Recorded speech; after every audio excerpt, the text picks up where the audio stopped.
The devil came to Josephine Bellwether's door, not with horns and brimstone, but with the dust of the Arizona Territory caked on his lips and a hole in his gut the size of a silver dollar. In that unforgiving land, where mercy was a currency, scarcer than water, a body learned to look away from trouble. But Josephine had buried a husband, Bartholomew, taken by fever 2 winters past, and she knew the look of a man whose hourglass was down to its last few grains of sand. She made a choice, that day, a simple act of humanity. She never reckoned it would cost her everything she had, or that it would lead her to a fortune that could damn a soul quicker than any bullet. The sun was a merciless hammer over the Sonoran expanse, beating down on the cracked earth and the stubborn, lonely cabin that Josephine Bellwether called home. It was a place built of sweat and splinters by her late husband, Bartholomew, a man whose hands were as calloused as his hopes had been high. Now those hands were dust, and the hopes had dried up with the seasonal creek bed a stone's throw from her porch. Life for Josephine was a metronome of survival. Tending the chickens, patching the roof, pulling water from a well that seemed to get deeper and stingier with each passing month. Her world was small, defined by the jagged silhouette of the Superstition Mountains in the distance and the shimmering heat that blurred the horizon. Loneliness was a constant companion, a silent presence that sat with her during meals and lay beside her in the empty bed at night. It was on a Tuesday, the air so thick and hot you could chew it, that the rhythm of her life was broken. She was mending a burlap sack on the porch, her needle a tiny glint of silver in the oppressive light when she saw him. At first, he was just a wavering smudge on the horizon, a dark shape distorted by the heat.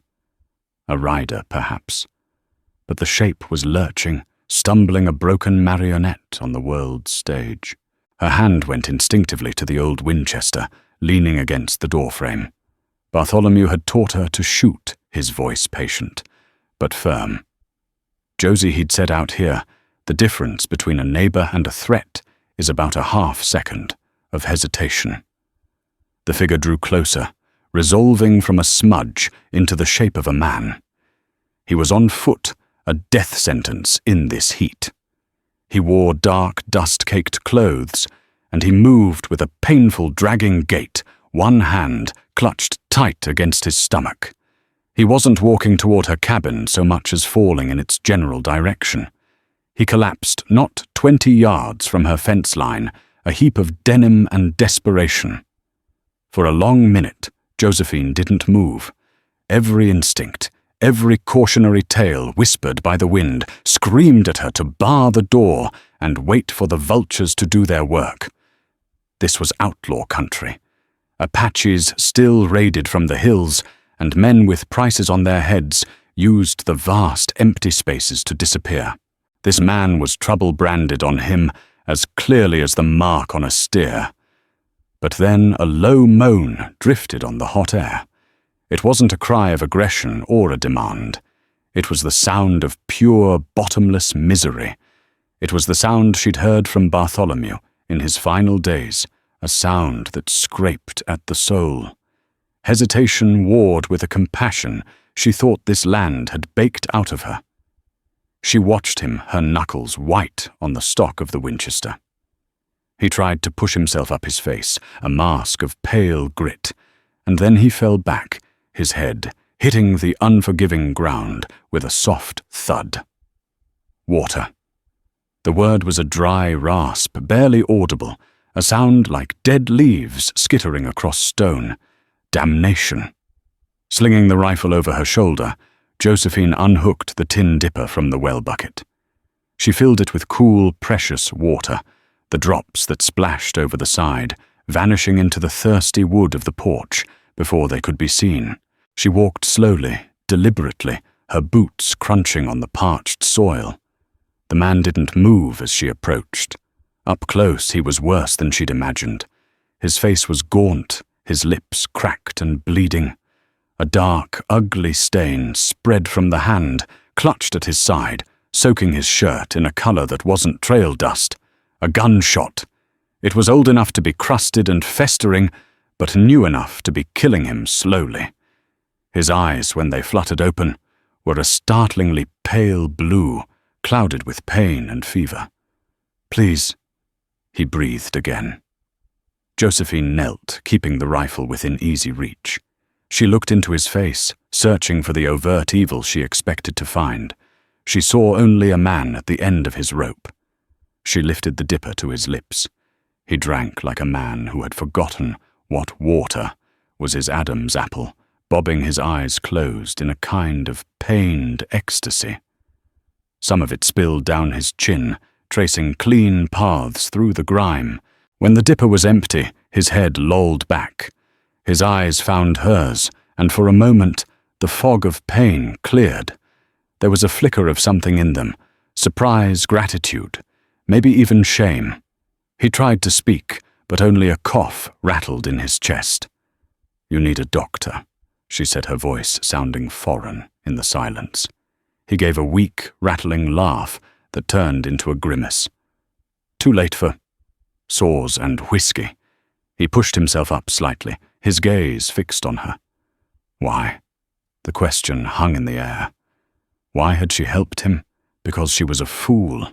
Because she was lonely. Because in his dying eyes she saw the reflection of her own husband's last moments. "Everyone deserves water," she said simply. It was the only truth she could offer. She brought him more, and a piece of dried jerky he could barely chew. She didn't have the strength or the will to drag him inside, and he didn't seem to want it. He was an animal that had found a shady spot to die. She left him propped against a fence post as the sun began its slow, merciless descent, painting the sky in brutal shades of orange and red. She didn't ask his name. He didn't offer it. She went inside, barred the door, and sat in the dark with the Winchester across her lap. She listened to the night sounds, the coyotes, the insects, the beating of her own heart. She listened for a groan, for a final breath, for the sound of trouble riding down on her. But there was only silence. When sleep finally took her, it was fitful, filled with dreams of dying men, and the ghosts of lost hope. The first light of dawn was a pale grey promise when Josephine awoke, her neck stiff from sleeping in the chair. The Winchester was heavy in her lap. For a moment, the events of the previous day felt like a fever dream, a hallucination brought on by the heat and the solitude.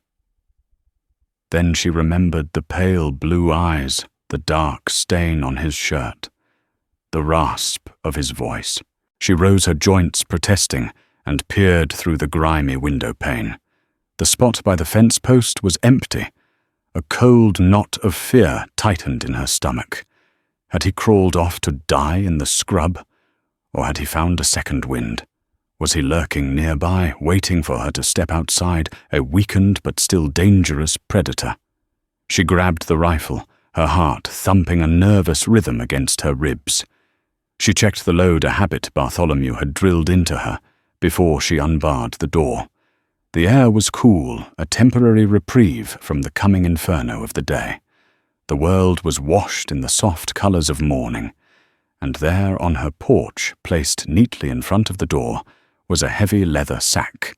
It wasn't a bedroll or a saddlebag. It was a drawstring sack, the kind used for grain or ore, and it was bulging. Tied to the drawstring was a piece of rawhide, and attached to that was a small, crudely carved wooden bird. A wren. It was surprisingly detailed, the work of a man with time and a patient knife. Josephine stared at it, her mind refusing to connect the dots. The outlaw was gone. This was left in his place. A trade, a payment. She nudged the sack with the toe of her boot. It was heavy, impossibly so, and it made a soft, dense, clinking sound. Not the sound of rocks. not the sound of tools. It was a sound she had heard only a few times in her life, in the assay office, in the nearby town of Redemption. It was the sound of wealth. With trembling hands, she knelt and pulled the drawstring. The leather parted, and the pale morning light spilled inside, catching on the contents. Josephine gasped, her hand flying to her mouth. Gold. Not dust, not a few paltry nuggets. The sack was filled with gold coins, double eagles, most of them bearing the stoic face of Lady Liberty. There were also rough, heavy lumps of raw, unrefined gold, gleaming with a dull, buttery luster. It was a fortune. It was more money than she had ever seen, more than the town of Redemption likely saw in a year. It was enough to buy a ranch in a greener land, to have a life free from the daily grind of poverty, to escape the ghosts that haunted this barren place. She looked around wildly, her eyes scanning the horizon. Nothing. The man was gone, vanished back into the desert that had birthed him. He had been a ghost, and he had left a ghost's treasure. Her first reaction was a dizzying, soaring elation. It was a miracle, a reward for her small act of kindness. But as the sun climbed higher, casting long, sharp shadows across the land, the elation curdled into a deep and profound dread. This wasn't a miracle. It was a curse. Men like him didn't come by this kind of fortune honestly. This gold wasn't mined. It was stolen. It was stained with blood, violence, and sin. And the kind of men who stole it didn't give it up lightly. The man she had helped might be gone, but he had friends, or more likely he had enemies. Enemies who would be looking for this sack. The wooden wren suddenly seemed like a harbinger, not a gift. He hadn't just paid her for the water. He had passed a burden to her. He was dying, and he had shed himself of the one thing that was likely to get him tracked and killed, leaving it on the doorstep of a solitary woman he knew nothing about. Or perhaps he knew enough. He knew she was alone, isolated, a perfect hiding place. Panic, cold and sharp, pierced through her shock. She had to hide it. She couldn't leave it here. She dragged the heavy sack inside, the clinking of the coins, an obscene sound in the quiet of her cabin. Her home, once a sanctuary of meager but honest living, now felt tainted. The floorboards she had scrubbed, the table Bartholomew had built, the stone hearth, they all seemed to bear witness to this sudden, dirty secret. Where could she put it? Not in the cabin. Anyone searching would tear it apart, board by board. The root cellar, too obvious. The well, she might never get it out again. Her eyes fell on the hearth. The stones were loose in one spot, a repair Bartholomew had meant to make before the fever took him. She pried them up her fingers, scrabbling at the mortar. Beneath was a hollow space, dark and cool. It would have to do. One by one, she transferred the coins and nuggets from the sack into the hole, her hands becoming coated in the strange metallic dust of wealth. The last thing she put in was the little wooden wren. She didn't know why. She replaced the stones, sweeping dirt and ash into the cracks to make them look undisturbed. She burned the leather sack in her cook stove, watching the flames consume the evidence, until only a few brass eyelets remained among the ashes. By midday, it was as if it had never happened. The outlaw was gone. The sack was gone. There was only the sun, the dust, and a secret buried in her hearth that felt heavier than any stone. She went about her chores, her movements stiff and automatic, but every shadow seemed to stretch into the shape of a man. Every gust of wind sounded like hoofbeats. She had given water to a dying man, and in return he had given her a reason to be afraid of the dawn.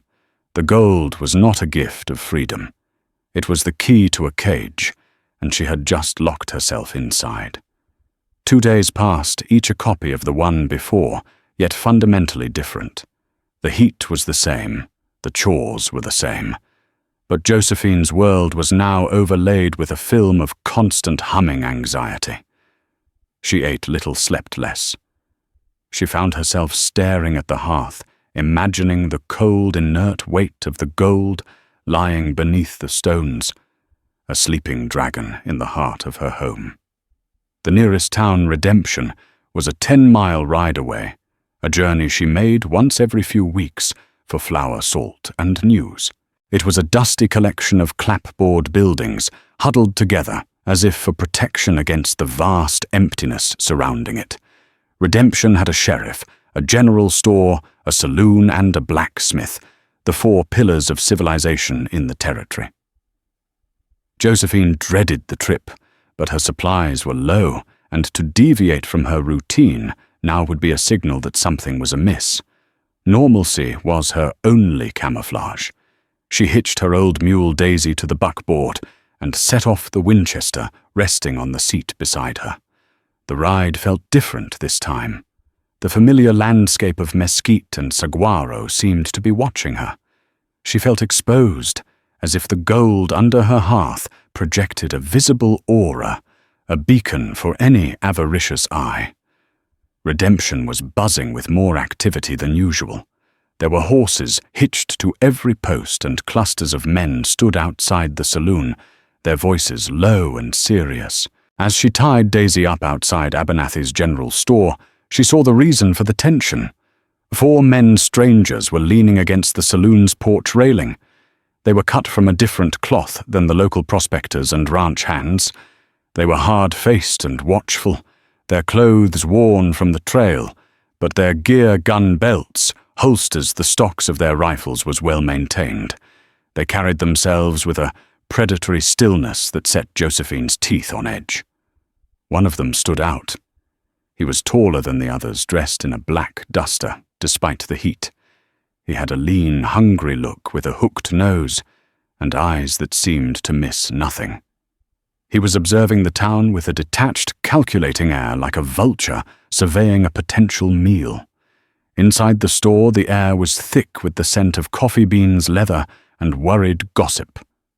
Mr. Abernathy, a man whose round belly and bald head belied a sharp mind, and an even sharper tongue, was bagging flour for her. "Best be careful on the road back, Josephine," he said, his voice lower than usual. "New arrivals. Not the pleasant kind." "I saw them," she replied, trying to keep her own voice steady. "Who are they?" Abernathy leaned over the counter, asking questions about a man and about a Wells Fargo strongbox that went missing up near the Pinalenos 2 weeks back, the one that left 2 guards dead. Josephine's blood ran cold. A Wells Fargo robbery, 2 men dead. The weight of the gold in her hearth suddenly felt like it was pressing down on her chest, suffocating her. "They say the gang turned on each other." Abernathy continued warming to his topic. "One of them, a fella named Jedediah Kane, supposedly made off with the whole score after a falling out. The leader of the bunch, a real piece of work named Silas Corrigan, wants his gold back. And his pound of flesh from Kane, Jedediah Kane." The name struck her like a physical blow. She had a name for her ghost now, a name tied to robbery and murder. "That one in the black duster." Abernathy gestured with his chin towards the street. "I reckon that's Corrigan. He's got the eyes of a snake, cold. The sheriff's been keeping an eye on him, but Clay Mead's only one man." Josephine paid for her goods, her hands fumbling with the small coins from her purse. The irony was almost laughable. She had a fortune in gold, but she was paying for flour with worn-out dimes. She forced herself to make small talk, to ask about Abernathy's wife's rheumatism, to perform the rituals of a normal life. But her mind was racing. Silas Corrigan. He was here. He was hunting for Jedediah Kane and for the gold. Her gold. As she loaded her supplies onto the buckboard, she could feel the eyes of the man in the black duster on her. She didn't look at him directly, but she could feel the intensity of his gaze, a physical pressure on the back of her neck. He was scanning everyone, everything, assessing, searching for any ripple in the placid surface of the town. The ride home was a torment. Every shadow was Corrigan. Every sound was his gang closing in. She drove the mule harder than usual, a knot of pure terror lodged in her throat. When she finally saw her cabin, it no longer looked like a sanctuary. It looked like a trap. She unloaded the supplies with frantic haste, constantly glancing over her shoulder. She considered digging up the gold, taking it out into the desert, and burying it somewhere else, anywhere else. But where Corrigan and his men were trackers, they would find any fresh sign. No, the gold was safest where it was buried in the heart of her home. But that meant the danger was there too. That night she didn't even try to sleep. She sat in the dark, the Winchester in her hands, listening. The wind howled around the corners of the cabin, sounding like the whispers of dead men. The gold beneath her feet felt like a lodestone drawing evil towards her little homestead. She thought of Jedediah Cain. Had he survived, or had the desert claimed him? Had he known Corrigan would come looking here, a part of her cursed him, the man who had brought this plague upon her house? But another smaller part of her remembered the gratitude in his fever-bright eyes. He had been dying. He had left her the gold, not just to unburden himself, but as a payment, a desperate attempt at a good deed at the end of a bad life. It didn't matter. Good intentions paved the road to a special kind of hell, and Josephine Bellwether was beginning to feel the heat rising up through her floorboards. The shadow of Silas Corrigan now stretched all the way from Redemption to her front door. It was only a matter of time before he arrived. A week crawled by each day, hotter and more taut with tension than the last. Josephine existed in a state of heightened alert, the slightest unexpected noise sending her hand flying to the rifle. Corrigan and his men remained in Redemption, a menacing presence that choked the town's usual easygoing spirit. They were patient like spiders waiting in a web. They drank in the saloon, watched the comings and goings, and let their reputation do the work for them. Fear was a fine tool for loosening tongues. Sheriff Clayton Meade was a man weathered by the territory. He wasn't a legendary gunslinger, just a pragmatic and observant man who understood that the law was often just a suggestion in these parts. He'd seen Corrigan's kind before. They were a storm on the horizon, and he was a lone lightning rod. Meade had noticed Josephine on her last trip to town. He'd known her, and Bartholomew for years had shared a drink with her husband on more than one occasion. He knew her circumstances. He knew her to be a quiet, resilient woman, steady as a rock. But on that day, she had seemed brittle. Her eyes were furtive, her hands unsteady as she paid Abernathy. It was a small thing, a discordant note in the familiar tune of her personality, but Meade had a knack for noticing such things.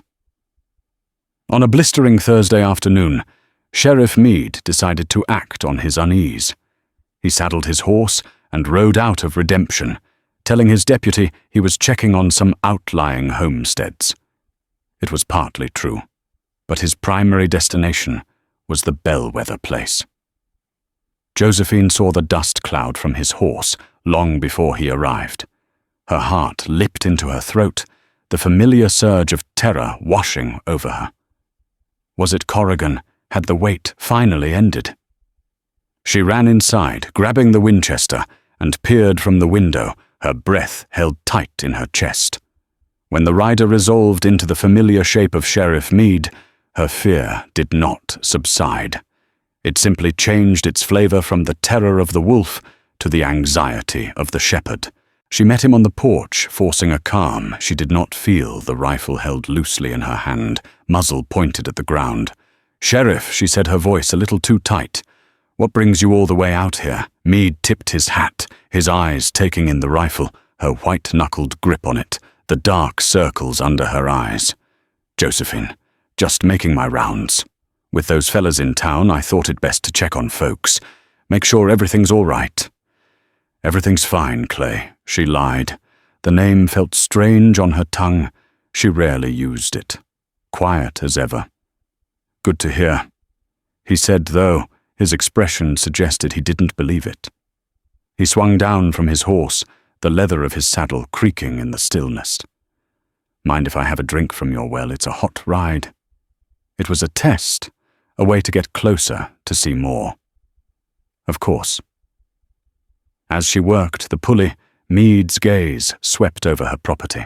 He noted the tracks from her buckboard, the state of her fence line, the way her chickens scattered nervously. He was looking for anything out of place. His eyes lingered on the ground near the fence post, where Jedediah Kane had collapsed.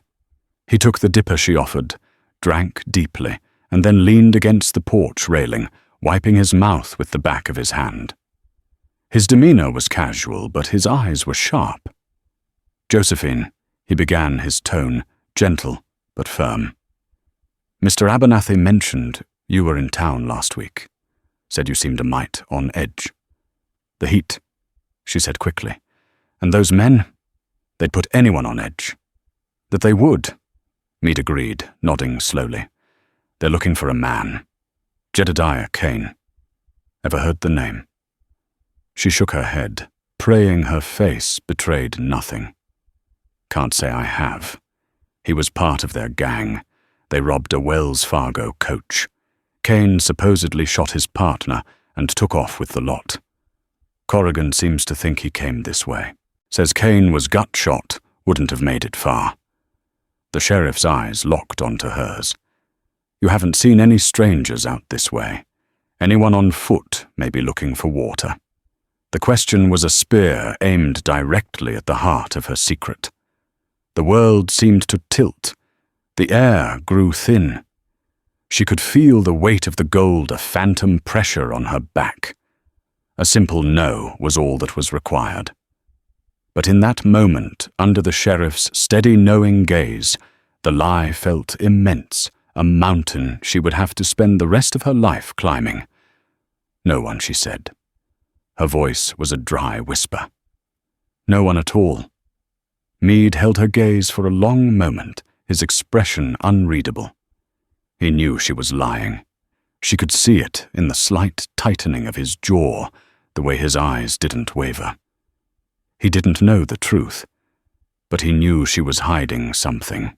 He was a man who understood the nuances of survival in the territory, and he knew that desperation made people do things they wouldn't normally do. He sighed a long, weary sound.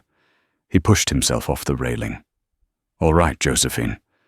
Well, you keep that Winchester handy, and if you see anything, you send word.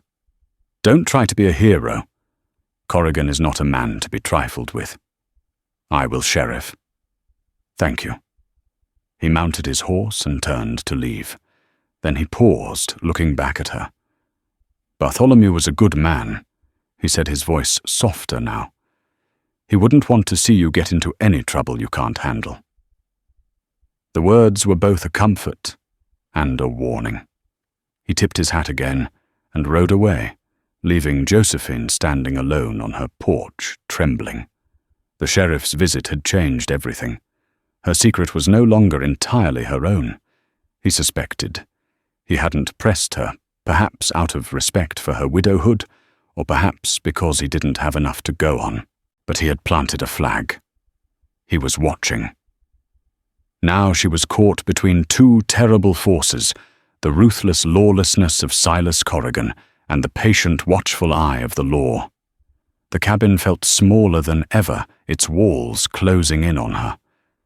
The gold was no longer just a source of fear. It was evidence. Evidence that could get her hanged. She stared at the hearth, at the cold, silent stones. She had a choice to make. She could dig up the gold, ride to the sheriff and tell him everything. She could throw herself on his mercy, hoping he would believe her version of the story. Or she could hold her nerve, keep the secret, and pray that Corrigan's search led him elsewhere. But as she watched the sheriff's dust cloud recede into the distance, she knew there was no easy way out.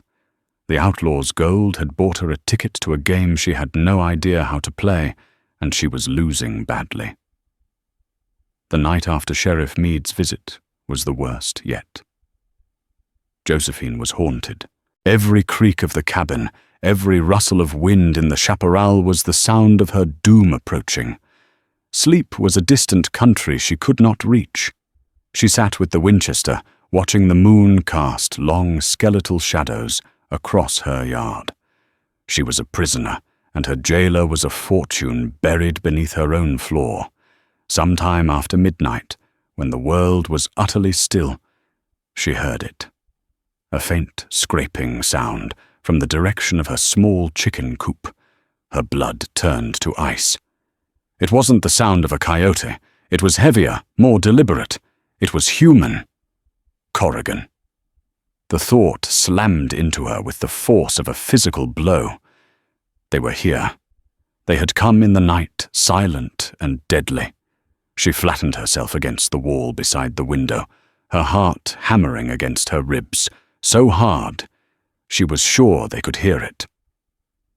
She raised the rifle, the cool metal, a comfortless weight in her sweating palms. She peered through a crack in the shutters. A figure was slumped against the wall of the coop, half in shadow. They weren't moving with the predatory grace she'd seen from Corrigan's men. They were weak, faltering. The figure slid down the wall, ending in a heap on the ground. A low groan of pain reached her ears. It was a sound she recognized. Her mind reeled. It couldn't be. He was dead. He must have died out there in the desert. But the sound, it was the same rattling misery she had heard from the man at her fence line. Jedediah Kane. Slowly, cautiously, she unbarred the door and slipped out into the moonlit night, the rifle held at the ready. She circled around, keeping the well between herself and the chicken coop, using the shadows as cover. As she got closer, she could see him more clearly. It was him. He was thinner somehow, his face a skull-like mask in the pale light. He was wearing the same tattered clothes. His shirt was stiff with old blood. But there was a fresh, dark stain blooming on his thigh, a makeshift bandage wrapped poorly around it. He'd been shot again. His head was bowed, but he must have sensed her approach because he looked up. His pale blue eyes found her in the dark. They were lucid this time, stripped of fever, but filled with a profound, bottomless weariness. "Mum," he rasped, his voice a dry crackle. "Figured I owed you an apology." Josephine stood frozen, the rifle still pointed in his direction. A storm of emotions raged within her: anger, fear, and a bewildering flicker of pity. "You," she hissed, her voice trembling with a week's worth of pent-up terror. "What have you done to me? Do you know who's in town, Silas Corrigan? He's looking for you. And for his gold." Kane managed a grim, humorless smile. Figured as much. Silas ain't the type to let things go. He tried to shift his position and winced, his breath catching in his throat. He and his boys caught up with me near the Dragoon Pass. Got away. Barely.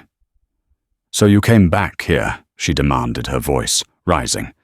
"You led them right back to my door," he said, shaking his head weakly. "Doubled back 100 times. Rode my horse till it dropped. Walked the last 20 miles through rock and canyons. They ain't followed me. Not yet. But they'll find this place.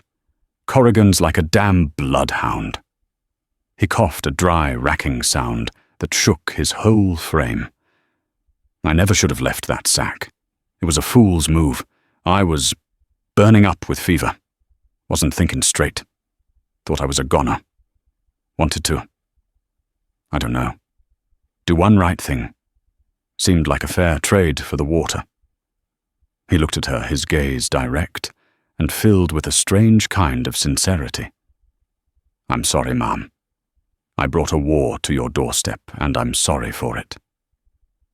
Josephine stared at him, the outlaw who had ruined her peace. He was no monster. He was just a man broken and hunted, bleeding out in her yard.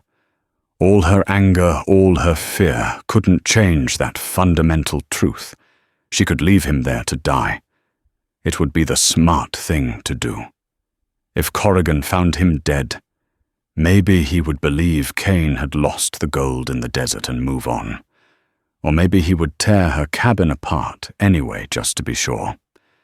"Can you walk?" She asked the question, surprising even herself. He looked up, a flicker of disbelief in his eyes. "Mum, I asked if you can walk," she repeated, her voice sharp. "I'm not leaving you out here for the coyotes or for Silas Corrigan to find. You're my problem now, it seems. So get up." With her help using her shoulder as a crutch, Jedediah Cain staggered to his feet. He was lighter than he looked, all bone and sinew. Every step was an agony for him. She half dragged him into the cabin and deposited him onto the floor, not wanting his blood on her bed. She barred the door and lit a lamp. In the flickering light, she saw the full extent of his injuries. The old gut wound was seeping angrier than before. The new wound in his thigh was a clean hole, but it had bled profusely. He was weak from blood loss and exhaustion. "The gold," he whispered, his eyes finding the hearth. "You still have it. Where else would it be?" she snapped, tearing a strip from a clean sheet for a new bandage. "You need to get it out of here," he said, his voice urgent. "Take it and ride. Head west. Go to California. You can disappear there. He finds you with it, he'll kill you. He'll kill you anyway, just for sport." "And what about you?" He gave that same grim smile. "I'm done running. Just looking for a quiet place to cash in my chips." Josephine ignored him, focusing on cleaning the wound on his thigh as best she could. She had seen Bartholomew through his fever. She knew the basics of tending to a failing body. As she worked, a strange sense of calm settled over her. The waiting was over. The abstract threat had taken on a human form, and it was bleeding on her floor. The fear was still there, but now it had a focus. She was no longer just a victim of circumstance. By bringing him inside, by choosing to help him a second time, she had become a participant. She had chosen a side. "You brought this war to me, Mr. Cain," she said, her voice low and steady as she tied off the bandage. "But this is my land, my home, and I'll be damned if I let a man like Silas Corrigan take it from me." Jedediah Cain looked at her, at this plain, hard-working widow, with calloused hands and tired eyes. For the first time, he saw past the simple woman who had given him water. He saw the steel spine that the territory forged in those who survived it. "He's coming," Ma'am Jedediah warned. "I know," Josephine replied, rising to her feet and picking up the Winchester. "Let him come." The ghost had returned not as a threat, but as a wounded, unlikely ally. The lines were drawn. The battle for the Bellwether homestead and the outlaw's gold was about to begin. The dawn broke red and angry, as if the sky itself knew blood would be spilled. There was no time to plan, no time for escape. Josephine knew, with a bone-deep certainty, that Corrigan was close. Cain's trail, however faint, would lead him here. Her homestead was no longer a home. It was a fortress, and a poorly defended one at that. Jedediah Cain was weak, drifting in and out of a fevered consciousness, but his mind was still sharp. He lay on a pallet by the hearth, the place where his stolen fortune was buried. The windows, he rasped, his voice thin. "He'll come from the east with the sun at his back. Board them up. Leave just enough room to shoot." Josephine worked with a frantic, focused energy she didn't know she possessed. She tore planks from the chicken coop from a broken section of fence and nailed them over the 2 windows, leaving small, defensible slits. The cabin was plunged into a gloomy twilight dust motes, dancing in the thin shafts of morning sun. The water barrel by the door Cain instructed his eyes closed as he pictured the layout of her property. Move it inside. It's your only source. The well is too exposed. She strained, grunting with effort, and rolled the heavy barrel of water into the cabin. Every task, every preparation was a confirmation of the terrible reality of her situation. She was barricading herself in preparing for a fight to the death. How many, she asked, her voice tight as she checked the loads in her Winchester and Bartholomew's old Colt revolver. 4 of them, including Silas Cain, breathed. Silas is smart, patient. The other 3, Fletcher is mean but sloppy. The Cole brothers, Billy and Pate, they're just young and dumb enough to be dangerous. They'll rush. Silas will wait. He'll let them test your defenses. He was giving her a tactical briefing, the last testament of a career outlaw. She listened, absorbing every word. She was a homesteader, a widow. She knew how to fight drought disease and loneliness. Now she had to learn how to fight men. She filled every bucket and pot she owned with water. She laid out her ammunition on the small kitchen table. She looked at Cain, pale and sweating on the floor, a dying man who had brought this apocalypse upon her, and she felt no anger. Only a grim sense of shared destiny. The waiting was the hardest part.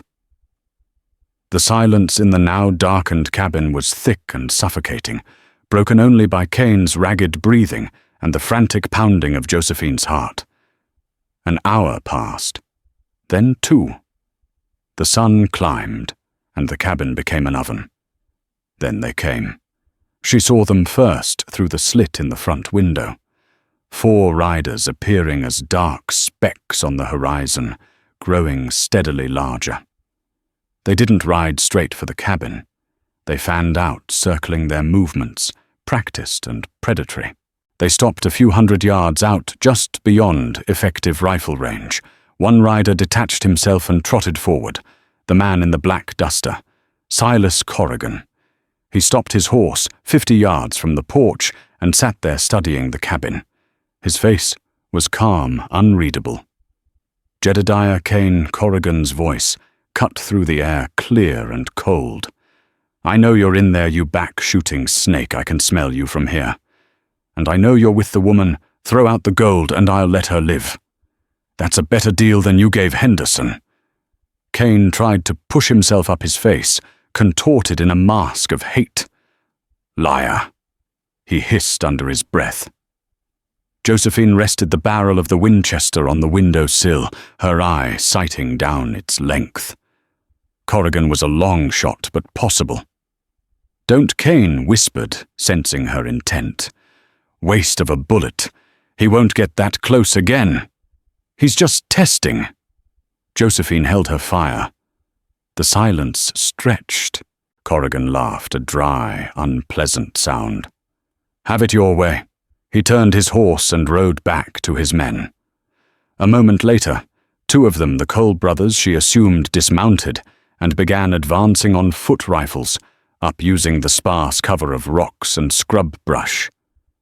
"The young ones," Cain murmured.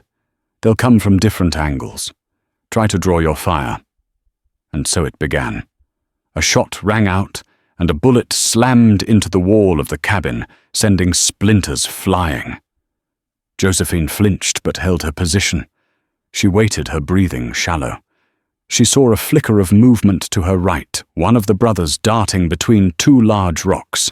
She aimed, led him just a little, and squeezed the trigger. The Winchester bucked against her shoulder. The crack of the rifle was deafening in the small space. The man cried out and stumbled, clutching his arm before diving back behind the rock. "Good shot," Cain breathed, a flicker of admiration in his voice. "You winged him." The second brother opened fire, a rapid volley of shots that hammered the front of the cabin. It was covering fire. Josephine ducked down as wood splintered around her. This was their tactic. One draws fire, the other advances. It was simple, but effective.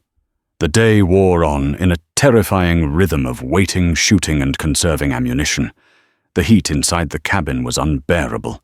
Her throat was raw with thirst, but she drank only sparingly from the water barrel.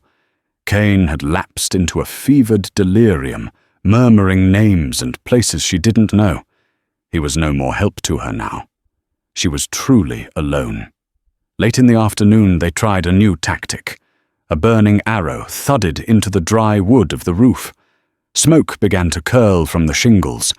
Panic stark and absolute seized her. She could fight men, but she couldn't fight fire. Then she remembered Bartholomew. He had insisted on lining the underside of the roof with packed sod. An old settler's trick. It was for insulation, he'd said, but it also made the roof slow to burn. The fire caught, but it didn't spread. It smouldered, filling the cabin with acrid smoke, but the flames died for lack of fuel. The outlaws, seeing their plan fail, fell back into a frustrated silence as dusk began to settle. They would not risk an attack in the dark, but they would be out there waiting. Josephine coughed, her lungs burning from the smoke, her body aching with exhaustion.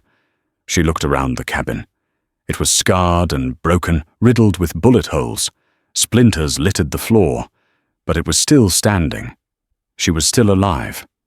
She drank deeply from the water barrel, the cool liquid a balm to her parched throat. She reloaded the Winchester and the Colt, her movements slow and deliberate in the growing darkness. The first day of the siege was over. She didn't know if she could survive a second. She crept over to Kane and gave him some water. His eyes fluttered open. The fever had broken, but he was paler than ever. "They'll try something different at dawn," he whispered. "Silas, he'll get tired of waiting." "What will he do?" she asked. Kane's eyes met hers, and in their depths she saw a terrible finality. "He'll come himself." The night offered no rest, only a tense, watchful quiet. Josephine sat in the dark, every nerve alight, listening to the sounds of the desert and the ragged breaths of the dying man beside her. The siege had stripped away everything but the primal instinct to survive. She was no longer just Josephine Bellwether, the widow. She was a she-wolf in her den, wounded and cornered, but dangerous. As the first hint of grey light touched the eastern sky, she knew the time was coming. Kane's prediction echoed in her mind. He'll come himself. She couldn't win a straight gunfight against Silas Corrigan. He was a professional killer. She had to use the one advantage she had. This was her land. She knew its every secret. An idea born of desperation and memory began to form in her mind. A dangerous, desperate plan. "Kane," she whispered, shaking him gently. "Jedediah, I need you to do something for me." He stirred, his eyes cloudy but focused. "Anything. I need you to shoot, not to hit anything, just to make noise. From the front window, when I tell you." He nodded weakly, understanding dawning on his face. She pushed Bartholomew's heavy Colt revolver into his hand and helped him prop himself up against the wall, his arm trembling with the effort of holding the gun. Then she moved to the back of the cabin. There was no window, only solid wood. But she knew where the loose board was the one Bartholomew had used to pass firewood through in the winter. She worked at it with the tip of her knife, her fingers frantic. It came free with a low groan. The hole was small, but big enough for her to squeeze through. She slipped out into the pre-dawn chill, the Winchester clutched in her hand. She was outside. Exposed, but she was also free of the confines of the cabin. She crept along the wall, her moccasins making no sound on the hard, packed earth, and circled around towards the old, dry well that sat 30 feet from the side of the house. It was Bartholomew's first attempt at a well dug deep before it had run dry 2 summers ago. He had covered it with a heavy makeshift wooden lid, a patchwork of old planks that looked solid, but was rotten in the center. They'd meant to fill it in, but had never found the time. Now it was her only hope. She positioned herself behind a cluster of boulders near the well, the cabin in her line of sight. From here, she could see the outlaws' camp, the faint glow of their dying fire. She saw two figures the Cole brothers stirring, and she saw another, a tall silhouette detaching from the group and moving toward the cabin. Silas Corrigan. Fletcher, the third man, seemed to be guarding their horses. Corrigan moved with a fluid, lethal grace, using the half-light as a cloak. He wasn't heading for the front door. He was circling around to the side with the dry well, the side she had just exited. He thought she was trapped inside, focused on the front. Now, Jedediah, she screamed, her voice tearing through the morning quiet. On cue, the thunderous boom of the Colt revolver erupted from the front of the cabin. Once, twice. Kane was holding up his end of the bargain. The shots did exactly what she'd hoped. They drew Corrigan's attention. He spun his gun, coming up his focus, snapping to the front of the cabin where the attack seemed to be coming from. At the same moment, the two Cole brothers broke from their cover and charged the front of the cabin, yelling, thinking their leader was providing a distraction. It was the opening she needed. As Corrigan was momentarily distracted, Josephine burst from behind the rocks, running not at him, but directly for the dry well. "Corrigan!" she yelled. He heard her, his head whipping around his eyes, wide with surprise at seeing her outside. He hadn't expected this. He saw her running rifle in hand, and his predator's instinct took over. He raised his own pistol to fire, taking a step forward to get a clear shot. One step. That was all it took. His boot came down on the center of the rotten wooden lid. There was a crack, a splintering of old timber, and then Silas Corrigan simply vanished. A strangled cry was cut short as he plunged into the darkness of the 20-foot-deep well, his pistol discharging into the earth as he fell. A heavy, sickening thud echoed up from the depths. At the front of the cabin, the Cole brothers, confused by the turn of events, faltered. That moment of hesitation was their last. Josephine didn't wait. She dropped to one knee, brought the Winchester to her shoulder, and fired. The first brother spun and fell. The second turned to run, and she fired again. He crumpled to the ground. Silence. A profound, ringing silence descended on the homestead. The sun was now cresting the mountains, flooding the scene with golden light. It was over. Josephine stood there, her body trembling, the rifle smoke curling around her in the still air. She walked to the edge of the dry well and peered down. Silas Corrigan lay twisted and broken at the bottom of his neck, at an unnatural angle. His cold, dead eyes stared up at the sky. She went back inside. Jedediah Kane was slumped against the wall, the heavy Colt having fallen from his grasp. His eyes were open, but his chest was still. A thin trickle of blood ran from the corner of his mouth. The effort, the final act of allegiance, had been too much for him. The ghost who had started it all was finally gone. Later that day, Sheriff Meade arrived with a posse of 2 men. He had finally decided his suspicion warranted a direct intervention. He rode in to find a scene of carnage. He saw the bodies of the Cole brothers and Josephine Bellwether sitting on her porch, covered in dust and grime, the Winchester across her lap. She told him everything, the whole unbelievable story. She didn't spare a single detail from the first drink of water to the final desperate gambit at the well. When she was done, she led him to the hearth and with his help pried up the stones. There it was, the outlaw's gold gleaming in the dim light of the cabin, along with a small carved wooden wren. Sheriff Meade stared at the fortune, then back at Josephine's exhausted, resolute face. He looked at the bullet-riddled walls at the body of Jedediah Kane.